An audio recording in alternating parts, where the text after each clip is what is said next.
We're When Suddenly, and this is Showing Up in a Conversation.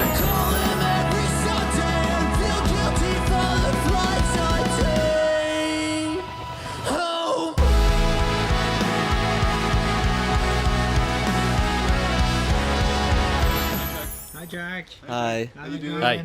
I'm alright, how are you? So this or Okay. the sausage rolls or Domino's pizza?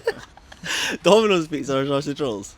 Yeah. Sausage rolls. Okay. Domino's is so heavy, man. So we're here in Hume Garden Centre. We just filmed something maybe to be seen next year, maybe the next again year, dependent how long it takes. For anybody watching this, who are yous and what do you do? We went suddenly. We're an emo, let's say punk rock band from Manchester in the UK.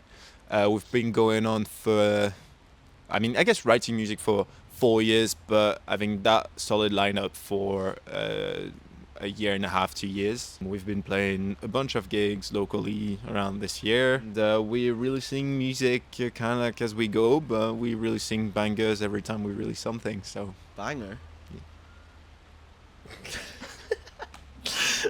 and yeah, we recently released Shreck Money, which is I think our strongest song so far. And yeah, it's always a fun one to play live. And yeah. I'm not going to pass them the mic again, don't worry about it.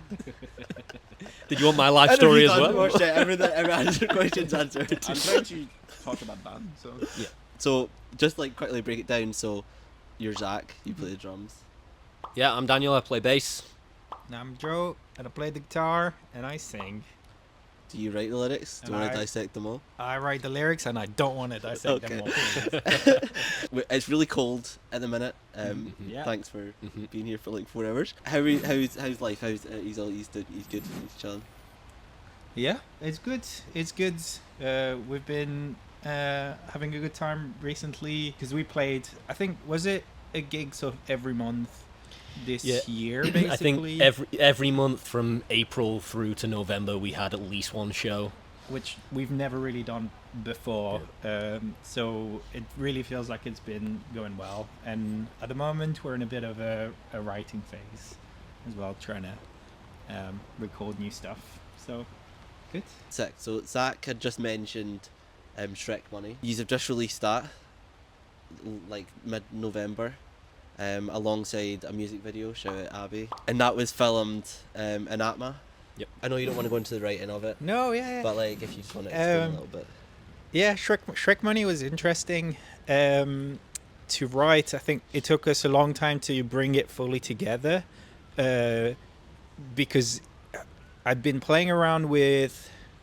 It's essentially 2 songs that were sort of merged together. The beginning is this sort of. We wanted to really go for this sort of like classic, pop punky. Sort of My Chemical Romance inspired bit of writing, and then I was playing around with this sort of what felt like a slower ending, and it took me a while to realize like that these 2 things can go together and actually merge quite well, and that's why sort of halfway through the song you sort of cut to this really nostalgic bit of writing that I'd sort of written separately, and then when I realized that it worked, and then we just kept building on it and adding layers, and what you hear in the song is really those sort of layers coming together. Initially, like that ending was just me playing on acoustic, and then we recorded it, we added the drums, we added the singing, we added so many guitars, so many synths, and then some trumpets on it, and yeah, I think it's really what is like over a year, maybe more in the writing and the making. Yeah, some of those lyrics I know were written like 2 years ago. I think also worth noting, we've been playing that song live for almost 18 months at the point that it came out. The first show that we played was the first show I played with the band, and it was an EP release show, so we were promoting something that we just put out, and also that was the first kind of new thing that we worked on after I joined, I think. Which I think is good. Like, it means the song has like a bit of time to really grow, and we get to really figure out what it is before we actually put it put it out, and I think we're really proud of that one. We're really happy with how it came out. Because it does feel like grander, and I think when you put like brass on it, it does, like, it's gonna happen. You hear a lot of bands do it, and like Mum Jeans I think do it a lot as well, but like the way I describe the track is that nostalgic look back, but it also, the track gets like a bit darker, and then it's like it shines through, and I think I don't know, there is something about it that it sounds sick. Do you think, like, going forward, that like this is something you want to have another track? Oh, shout out Beth, by the way, that done the trumpet. We were so lucky that Beth, my girlfriend, agreed to record on this, because we spent the whole, like, sort of, it felt like a really creative sort of time. We spent like most of the day just adding layers and just finding little musical phrases and adding it on this, and it was really amazing. And then should we talk about Keep Flying? And when they played it with us, Keep Flying. Maybe you want to tell that story. John James. Yeah, so we played a couple of shows with Keep Flying in the summer, in the spring of this year, and we had John James Ryan from Keep Flying, who's their saxophonist. Yeah. He plays the saxophone in the band. That he came up and played that bridge and outro in Shreck Money with us, and it kind of opened our eyes to something, didn't it? It felt so complete and so together, but so much bigger than we could have ever achieved in a little rehearsal space, just the three of us. So it really added something, and the when the trumpet was added, when Beth played the trumpet, I wasn't there, so hearing that afterwards was like, oh my god, it's the song the way we felt it in that moment with Keep Flying. So yeah, it was a fantastic addition, and certainly, I mean, I'd like to do something like that in the future. Beth is an amazing musician, so definitely if she ever wants to add to any more songs, that'd be amazing. And I guess what I'll say as well is we've been really looking, the more we're writing and the more we're growing as a band, the more we look to other people for collaborations, obviously, like working with you on like photography, working with Abby on videos, and getting to collaborate, I think is really what makes us like the happiest as a band. So finding more friends, finding more people to make music with, I think is really the way we're going as a band. Anything to say? I don't know. I'll just say I think it's also one of these almost trick nowadays to kind of make a song go bigger, is to kind of bring an instrument you wouldn't expect. You know, there's I can think of like the hardcore band like Speed that brought like a clarinet in like the first test, and it's like an awesome song for it. And it's just like, or we can even talk about Yellow Card, who's been like having a violin for like 20 years now. And it's sometimes these little unexpected elements that will bring a song to the next level. And I think that's what worked with Shreck Money, having trumpet from Beth. And I mean, if we find another niche instrument that we can put and surprise everyone, like I said, let's go for it. But always trying to make it make sense. And we were lucky enough to have Beth just absolutely nailing it on that song. So yeah. When Suddenly's slogan, these are a real band. We're a real band. So what's your favourite bit? These are quite bitty. I think for me, it's become a thing now that in order to start flow charts, I cut off Daniel mid-sentence. It's always brings me so much joy. That's one of my favourite things to do. Is just letting him scramble to get the song started while he was trying to say something. I always try to time it so that it wouldn't be a surprise to Daniel, even though he knows it's coming. And yeah, that's always a good one for me. That's probably my favourite. Yeah, as much as you say that I always know it's coming, a lot of the time I've forgotten that's what we're doing, and then I am mid-sentence and thinking about what my next words are going to be, and then the song will start, and I'm like, God. I like the dancing because I'm very uncomfortable doing it. We have a couple of points in the show where I dance, or we've just added something where me and Joe both dance, and I am so uncomfortable doing something like that, and to me that's funny because, like, you know, with the songs we write aren't silly, and so I think the most fun you can have is be really unserious on stage, and if I am embarrassing myself up there, then something's going right, in my opinion. The only one I can think of is when I'm trying to look at Daniel, kind of like, am I gonna have a problem, and then just another way. I hate that bit, by the way. Actually, Zach has a bit that only works for them, and we've never understood why they're doing it. But they'll reach a drumstick out to me and hand me a drumstick during a song, and I'll take it, not know what they want me to do, and they think that's the funniest thing in the world, and I'm like, oh, what is it? I hit the crash a couple of times here or whatever, and then I have to start playing bass, and I'm like panicking, trying to give them back this drumstick.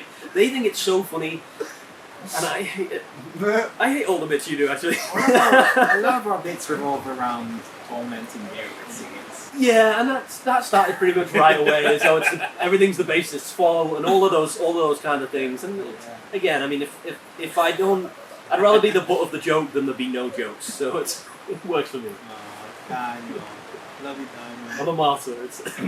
So, like, talking about the grassroots, who are people that are sort of like up and coming, smaller bands or artists that people should check out? Because this is what Showing Up is all about, is supporting those artists and like helping uplift them. Yeah, I mean, Joe's already mentioned Hospital Radio. They're our boys, and we have a great time every time we play with them. Snorkeling. Who else you got? Gambling with Dogs, of course. I mean, I can think of every band that I've kind of seen this year. Go. Okay, yeah. There's We Are the Weirdos as well. There's the Latchkey Kids, who RIP. There's Campfire Social, we've played with recently, who have been absolutely amazing and adorable. Only 2 shows? It's crazy, isn't it? No.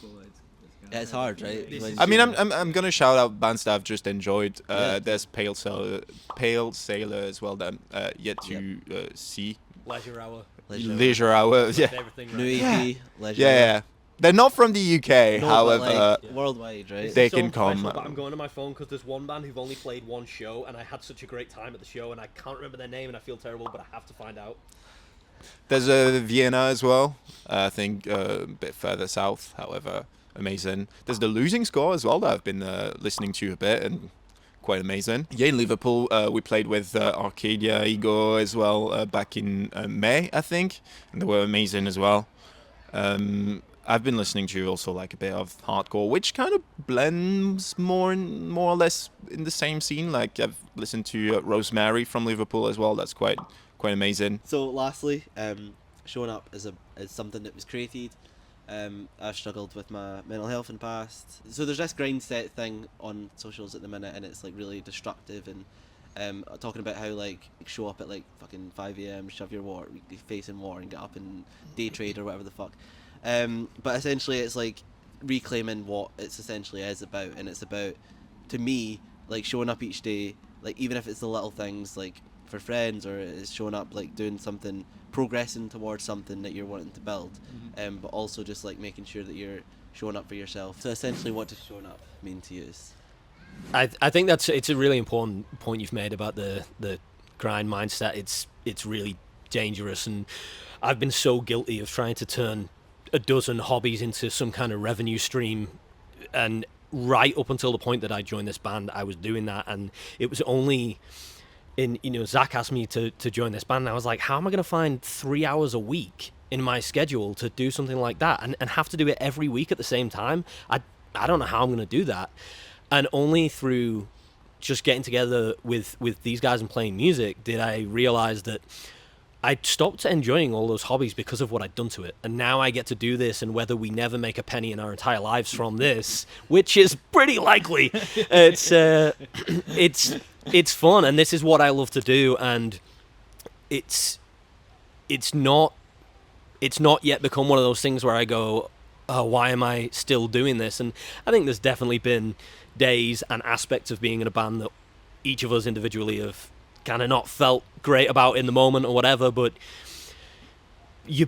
when you're in the middle of a song, you aren't thinking about any of those things. You're thinking about playing that song, and you're thinking about how much fun it is to get the song right or get the song wrong. I love to do it. gotta find a way to make money out of this.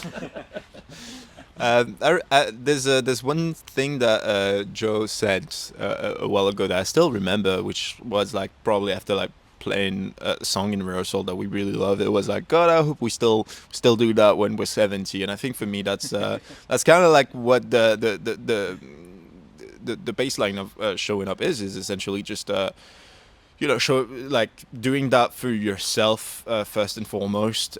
Sometimes like you do get a bit away from this mindset where you're trying to make sure you sold enough tickets, just have enough merch printed for the next gig, and have enough content for that song that you spend so much time working on. However, sometimes you got to remember as well, like it's about the fun, and you have to keep picturing yourself being old and still enjoying just playing music there, because that's the most important thing. Like if you can do some things with it, great, but also don't forget that it's just fun to find yourself in a rehearsal space with your friends and just making music. I will let you answer, but I just want to point out at the start there, Zach said there's one thing you've said that they remember.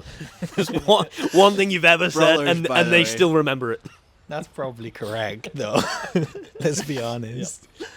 Yeah. That's an interesting question. I think one of the real lessons from being in bands with Zach since we were maybe like 14, and of this band in particular, and what I was saying about how much fun it is collaborating and finding local bands, and even like how you approach your hobbies and the creative things you do is, I think the real reward is community and getting to build it and getting to take part. And I think of all the things we're consuming and how we're consuming them, like with Spotify, with social media, with all these things that are sort